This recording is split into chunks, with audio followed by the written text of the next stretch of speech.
O livro Niket, uma história de poligamia. Parte 15, capítulo 24. Vou à rua e canto em surdina a canção do desencanto. As mulheres são um mundo de encanto e de silêncio. Dizem que elas falam muito. Pode ser verdade. Dizem que elas falam demais. Talvez. Mas elas falam de coisas fúteis, de insignificâncias. Pias sabem guardar bem no fundo delas o seu verdadeiro mundo. As mulheres são um mundo de silêncio e de segredo. A linguagem do ventre é a mais expressiva, porque se pode ler na multiplicação da vida. A linguagem das mãos e dos braços é também visível. Segurando um recém-nascido, segurando um buquê de flores no dia do casamento, segurando uma coroa de antúrios na hora do funeral do seu amor. E a linguagem do coração? A ausência muralha de diamante, silêncio de sepultura, ausência impenetrável. E a linguagem da... Se a pudesse falar que a mensagem nos diria. De certeza, ela cantaria belos poemas de dor e de saudade. Cantaria antigas de amor e de abandono, da violência, da violação, da castração, da manipulação. Ela nos diria que M chora alegrias de sangue em cada ciclo. Dir-nos-ia saudar a história da primeira vez. No leito nupcial, na mata, embaixo dos cajueiros, no banco de trás do carro, no gabinete do senhor diretor, à beira-mar, nos lugares mais incríveis do planeta. Ah, se as pudessem falar. Contar-nos-iam histórias extraordinárias do que lhe cabo, o conivete de castidade, o que nos contariam as medievais que conheceram o centro da castidade, o que nos dirão as excisadas, o que nos dizem as que celebram as orgias, Shimaconde, Shissena, Shinyansi, as que desafiaram a Ficabo em silêncio, morreram com seus segredos. As Shi Kibanga não contam histórias de espantar. Xincanas do afrodisíaco divino nas festas de fertilidade. Hoje estou disposta a arrancar a venda da ignorância sobre os meus olhos. Quero pôr em dia todo o saber sobre as... Sento-me no banco da esquina. Quero escutar o silêncio das... Falando ao meu ouvido. Hoje quero ouvir segredos. À distância, estabeleço o diálogo mudo com cada uma que passa. Mintiana, Oreira, Oroa vai? Pergunto. Elas escancaram as bocas e me respondem com um sorriso de alegria.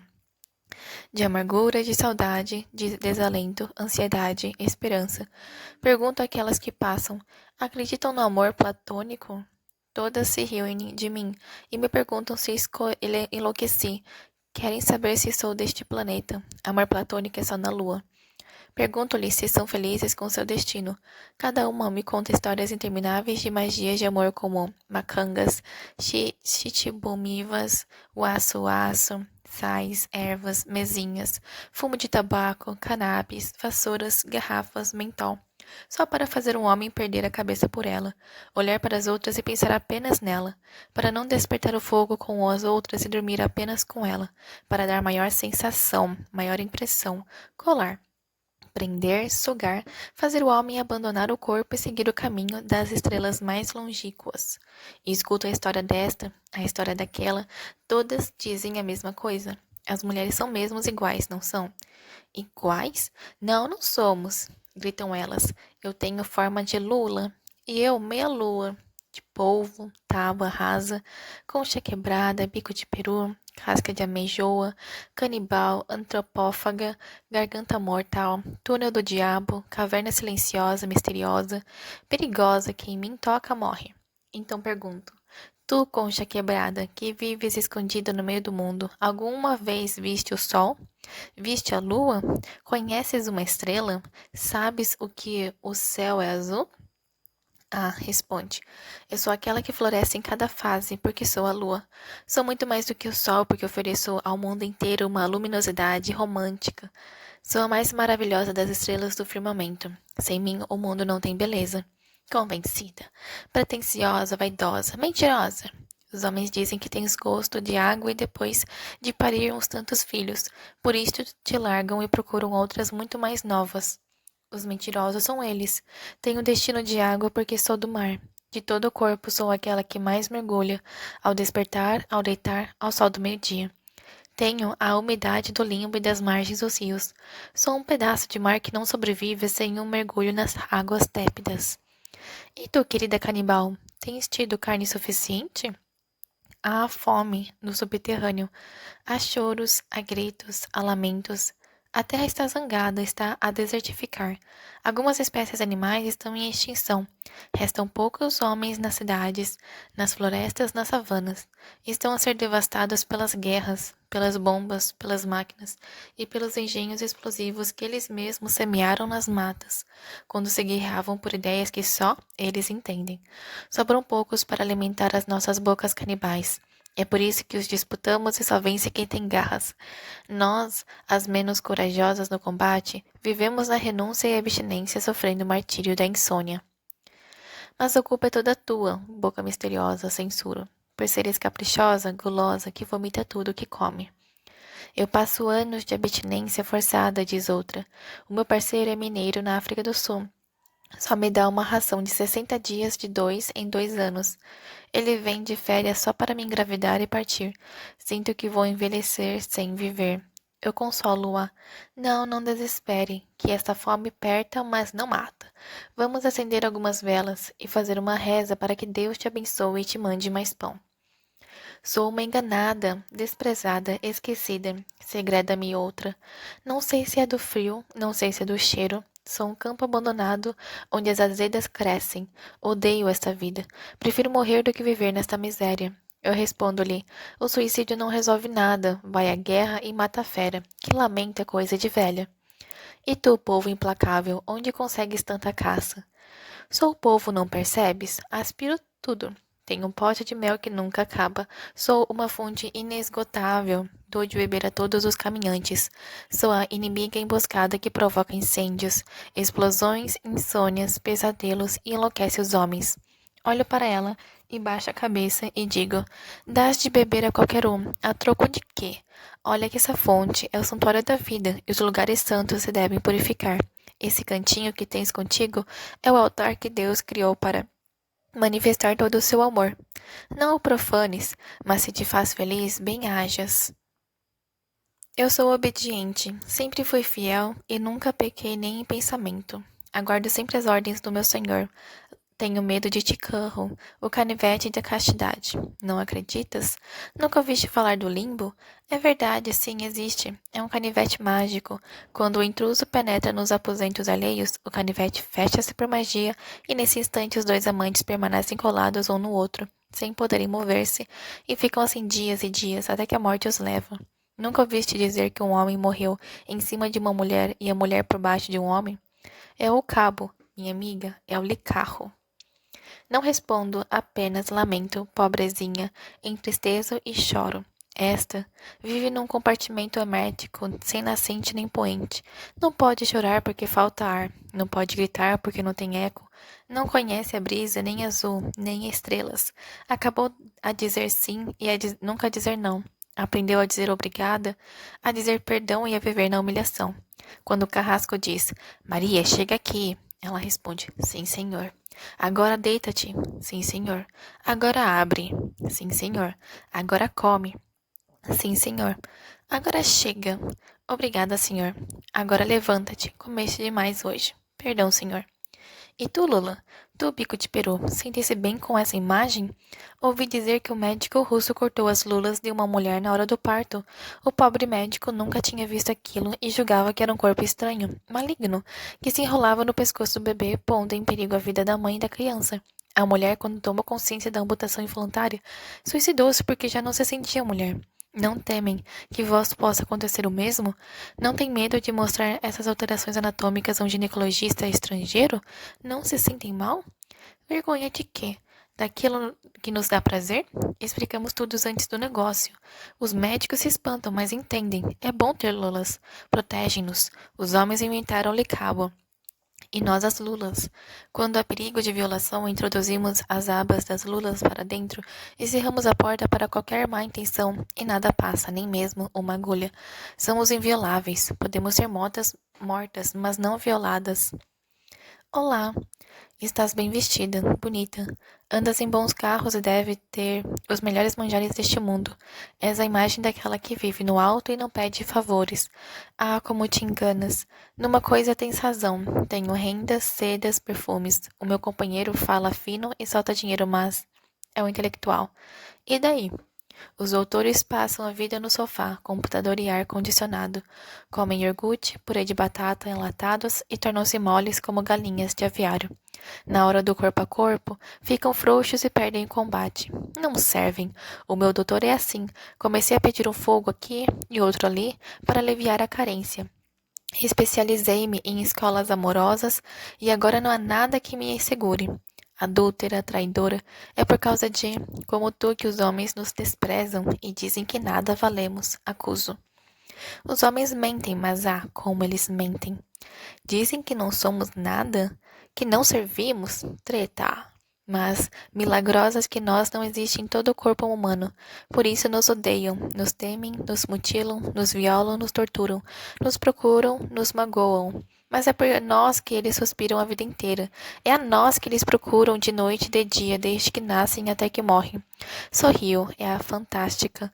Fala todas as línguas do mundo sem falar nenhuma. É altar sagrado, santuário. É o limbo onde os justos repousam todas as amarguras desta vida. É magia, milagre e ternura. É o céu e a terra dentro da gente. É êxtase, perdição, redenção. Ah, minha. És o meu tesouro.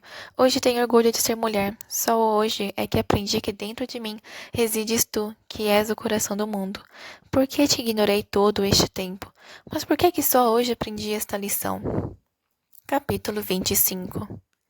Tenho uma vontade enorme de conversar com alguém que me compreende, que me ama e me escuta. A minha mãe. Vou beber aquele sorriso fresco que me acalma.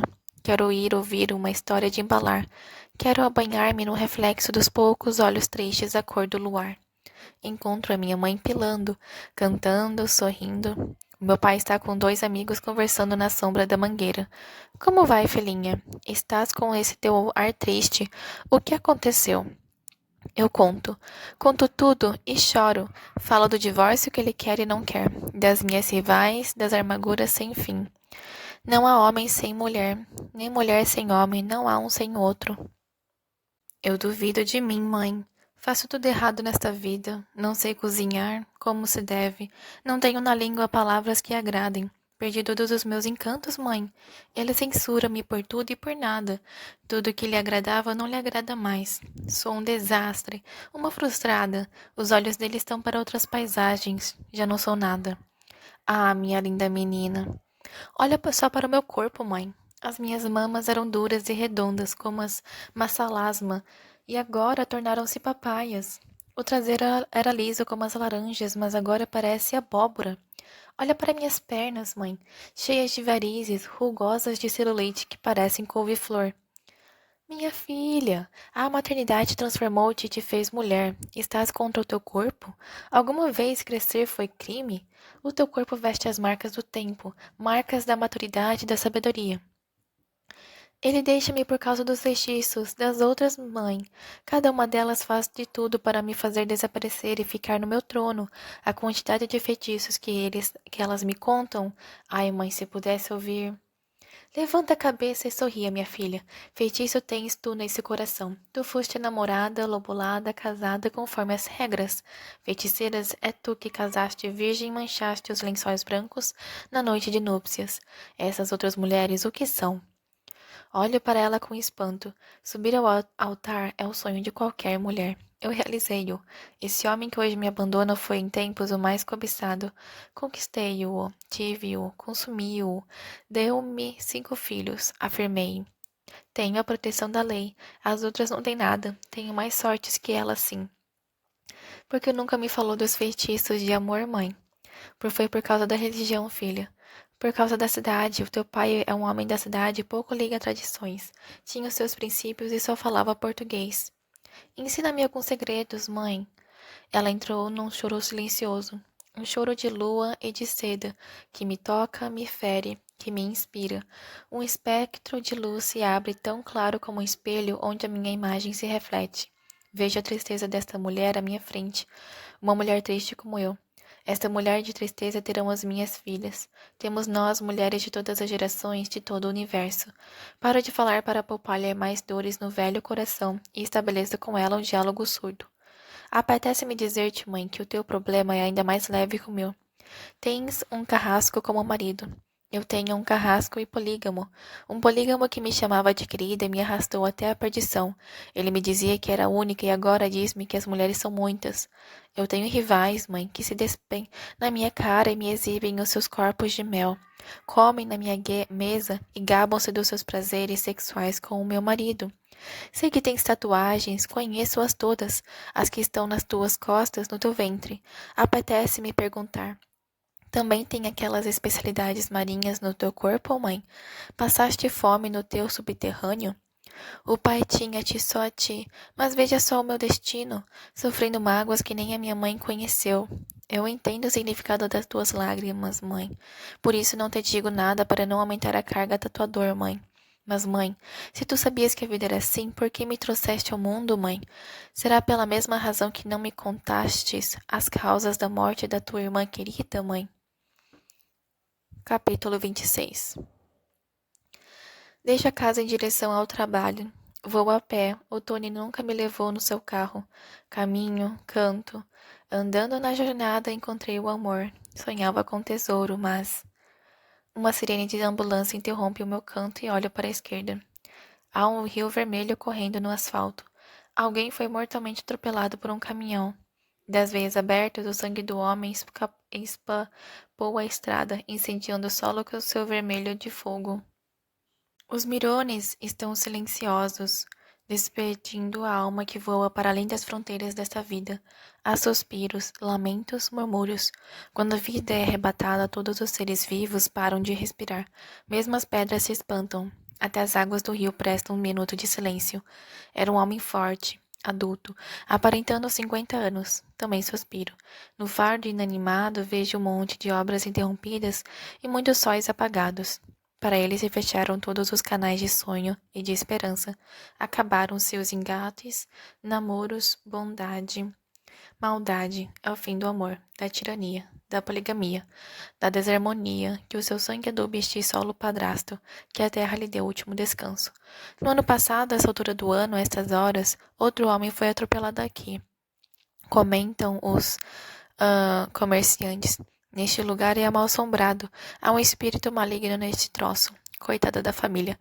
A esposa deve estar a preparar o almoço para o marido que não voltará nunca mais. As crianças aguardando o pai que demora. Farei um minuto. Olhei o morto.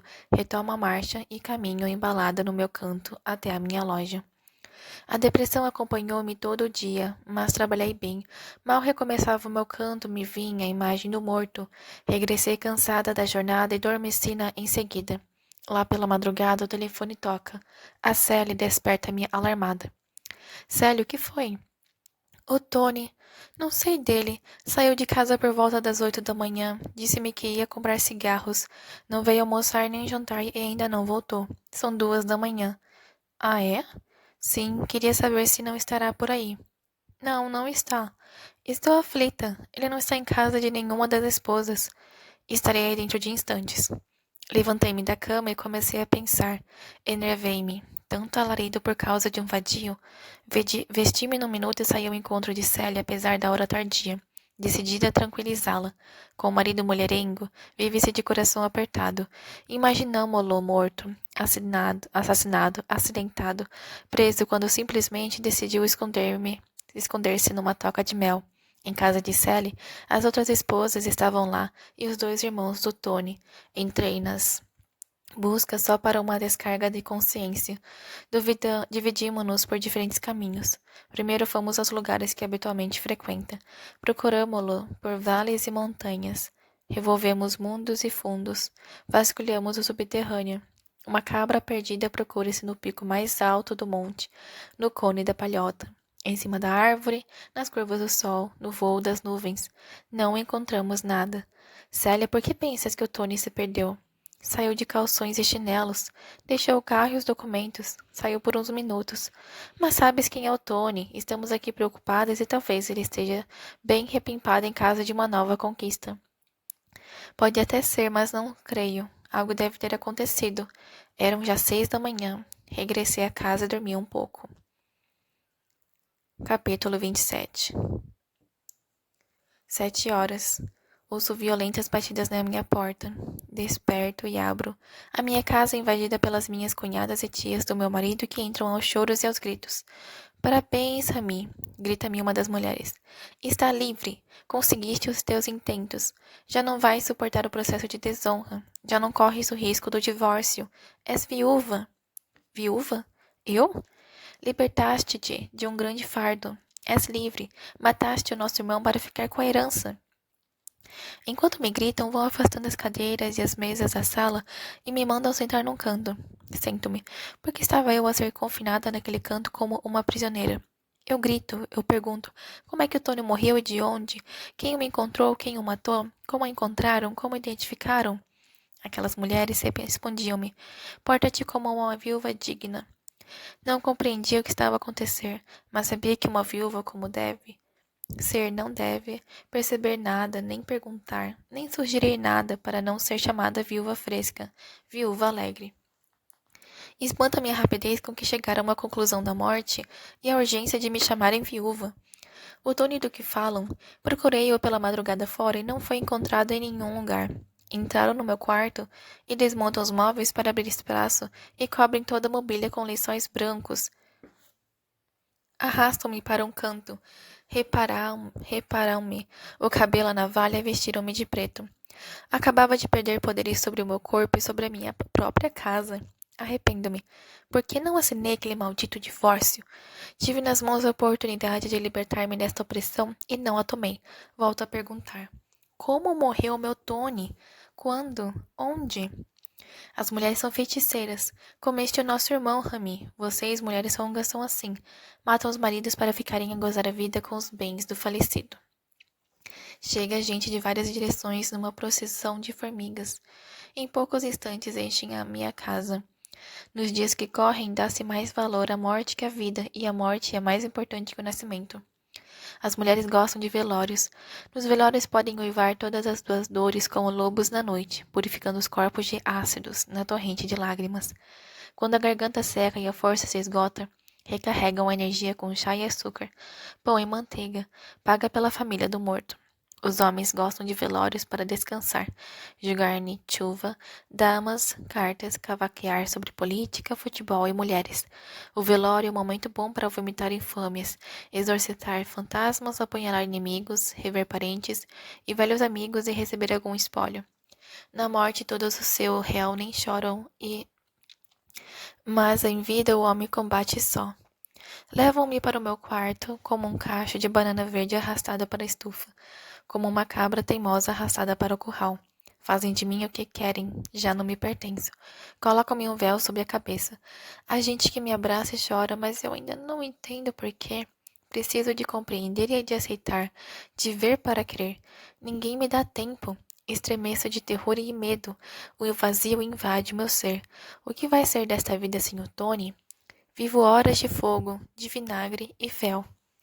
O Tony foi atropelado ontem de manhã, na ponte por volta das 8. Respiro fundo. Vi o morto da ponte. Não tinha nada a ver com Tony. Como é que chegaram à conclusão de que era ele, se nós, as esposas, ainda não procedemos à identificação do corpo? Sentam-se muitas mulheres à minha volta, e estou numa prisão feita de muralhas de gente. O ar torna-se um gás letal. A respiração é pesada. Todos os corpos formam um só lençol, uma só corrente, um só calor e os nossos poros tornam-se vasos comunicantes. É aconchegante. As vozes das mulheres zumbem nos meus ouvidos como lamúrias de vacas leiteiras. São orações, ladainhas cantilenas. Sou a abelha rainha nesta colmeia de lamentos. Uma viúva com sentimentos deve produzir potes de lágrimas, e todos espiam a grandeza do meu choro. As mãos dos homens semeiam velas como flores no quarto, na sala, na varanda, em todo lado. As chamas amarelinhas balouçam como girassóis na dança da brisa. Cheira a morte, cheira a lágrimas, cheira a sebo. Todos choram pela Tony, que partiu para o além. Menos eu, que choro pelo Tony, que partiu para os braços de outra mulher. Choramos com devoção, eu E eles choramos amorosamente. Vieram as outras 4 esposas e tivemos uma conversa fechada num dos compartimentos da casa, para trocarmos impressões e emoções. Queria partilhar com elas as minhas dúvidas, as minhas frustrações. Tentamos definir uma estratégia comum perante o luto. Rami, por que esta pressa na declaração dessa morte? Num só instante, extraíram a certidão do morto e marcaram o funeral. Por que tudo isto, Rami? A voz da Sally é um bafo rouco, saindo-lhe da parte mais secreta do ser. Por que nos excluíram deste processo de identificação do morto? A Ju explode numa grave revolta. Quem melhor conhece o corpo de um homem? Não são as suas esposas?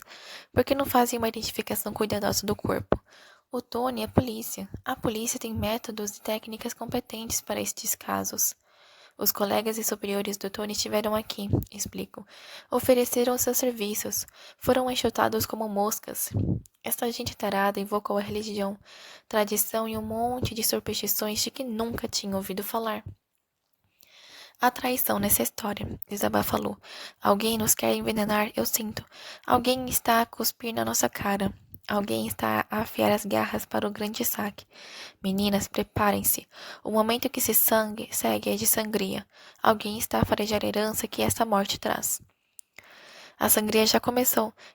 Chamaram-nos de feiticeiras, piranhas, prostitutas, interesseiras, desabafa Sally. Um dos irmãos do Tony não para de nos olhar como se estivesse a medir-nos, a planear alguma coisa. Ele retalha-nos com os olhos. Por vezes a morte parece sem aviso, diz a Mauá, que até aqui estivera calada. Mas antes da morte há sempre um pequeno pressentimento. Um sonho mau, um olho tremelicando, uma cobra atravessando o caminho, um gato preto miando na noite, um morcego piando no escuro, um redemoinho de vento, erguendo as folhas para o céu, enfim. Mas não houve nada, nada.